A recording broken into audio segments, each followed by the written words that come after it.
If you are preparing to take the TOEFL IBT and you want to get an objective answer to the million-dollar question of what is a good TOEFL score, then this video is for you. We have poured through data on TOEFL IBT scores to help you get a better understanding of how your current or future TOEFL score stacks up. And in this video, I'm also going to share tips on how to set and reach your target TOEFL score. So let's go. Now, despite the rise in new alternative English proficiency tests, the TOEFL still remains one of the most popular English language proficiency tests. And a strong TOEFL score can do a lot of good for your educational and professional endeavors. Hey, if you're here, I want to let you know I've got a special gift for you. If you're ready to embark on the exciting journey of study abroad in the United States, make sure you are fully prepared by downloading our free ebook, The International Student's Guide to Studying in the United States, which you can get for free at sojournerscholar.com/gift. Inside, you will find a comprehensive roadmap detailing everything you need to know to succeed. So don't miss out. Go to sojournerscholar.com/gift.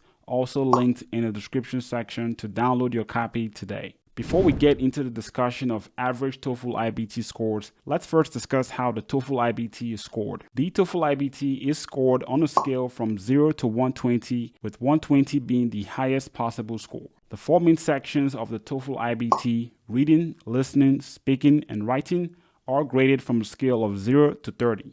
And the combination of these scores will give you your overall, or what's normally called, the total TOEFL score. Now, here are some of the most recent stats about the TOEFL published by ETS, the makers of the TOEFL IBT. The worldwide average TOEFL score in 2022 was 88, which is the same worldwide average TOEFL score in 2021. The country with the highest average TOEFL score in 2022 was Austria at 101, while the country with the lowest reported average TOEFL score was Togo at 60. Furthermore, TOEFL scores have been observed to be increasing in the last 5 years, with the score increasing between 2018 and 2022. And when you look across worldwide average scores of the individual sections of the TOEFL in the last 5 years, the speaking section has continuously been the lowest scoring TOEFL section, while the reading section has always been the highest TOEFL scoring section, with the writing and listening sections falling somewhere in between. However, when comparing average TOEFL scores worldwide, it's important to also consider the proportion of test takers represented from each country. For instance, while a country like Togo might report lower average TOEFL scores, the number of test takers is relatively small compared to larger countries like India or China, where the volume of test takers can provide a broader view of English proficiency levels. This means that very low or very high scores from countries with fewer test takers should be interpreted with consideration to the sample size. But knowledge of worldwide average TOEFL scores only tells half of the story. It's also important to consider score distributions, also known as percentile scores,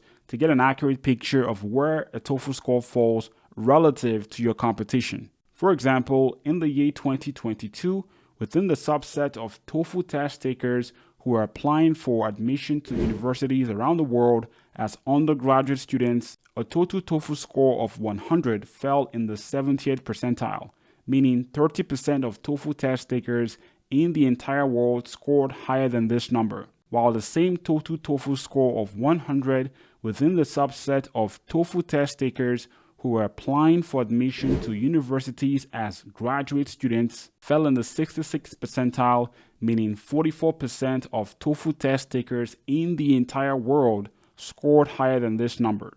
And while a TOEFL score of 100 is without a doubt a really good TOEFL score when compared to the rest of the world, it might be the lowest acceptable TOEFL score for applicants competing for admission into some universities. For example, if you're targeting some of the prestigious schools around the world, you will need a total TOEFL score as high as 110 to be a strong applicant. So as you can see, your target TOEFL IBT score would ultimately depend on how competitive the pool of applicants are at the schools you're going to be applying to.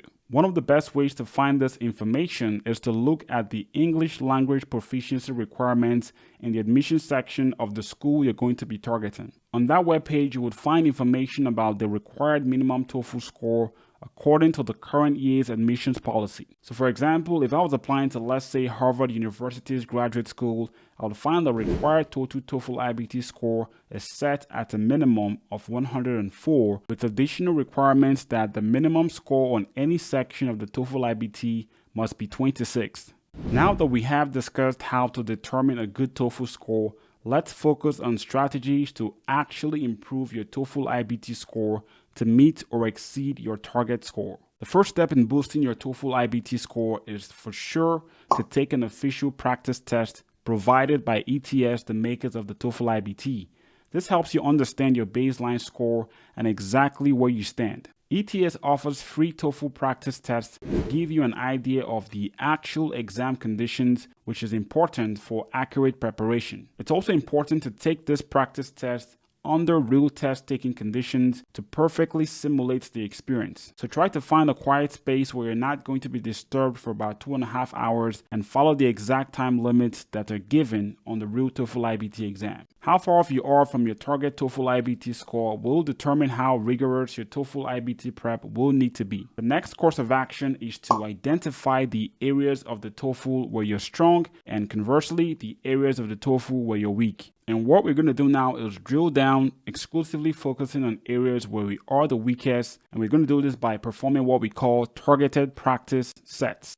And what you're going to do from there on is to spend the majority of your TOEFL prep time on areas where you're weak and spend less time on those areas where you are the strongest. For example, if you struggle with the speaking section, practice speaking English in an academic context or consider joining a language speaking club. And this is where working with the right TOEFL prep resources such as books and online courses and even private coaches becomes very important. And to help you find the best TOEFL prep resources, you can always count on us at Sojourning Scholar to provide you with our first-hand updated reviews of the best TOEFL prep courses and the best TOEFL prep books on the market. I'm going to leave links in the description section below where you're going to find our latest reviews of both TOEFL courses and TOEFL books that we deem the best for your prep. Just as important is making and sticking to a TOEFL prep schedule, because as much as you might think that you can study whenever you feel like it, making a more structured study schedule and sticking to it is the way to go. The more you expose yourself to English, especially English in an academic format,